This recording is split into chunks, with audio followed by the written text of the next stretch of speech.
Welcome to the Learning Pines YouTube. We hope this video helps. You'll start by getting both devices talking on the same network. This is essential because casting uses local discovery, not the internet.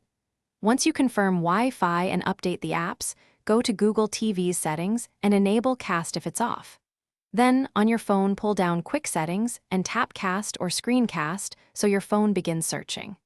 You'll see Google TV listed when discovery completes. Select it to initiate the session and watch the connection handshake happen in real time. Once you select your Google TV, accept any pairing or permission prompts on both devices so media and screen data can flow. If you need finer control, open Google Home on your phone to manage the Chromecast built into Google TV. This lets you tweak quality, orientation, or keep the screen awake during long casting. For iPhone, direct system mirroring isn't native to Chromecast, so use app-level cast buttons or install a receiver app on Google TV. This explains why some phones behave differently. To finish, stop casting from your phone's Quick Settings or the Google Home app and confirm Google TV shows the session ended.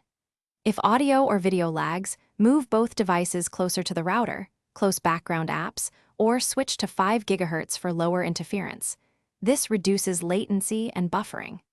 If your phone doesn't see Google TV, reboot the TV and phone, check your router for client isolation, and make sure both devices share the same subnet. This single troubleshooting step fixes most discovery issues. Thanks for watching. Consider subscribing if we helped you.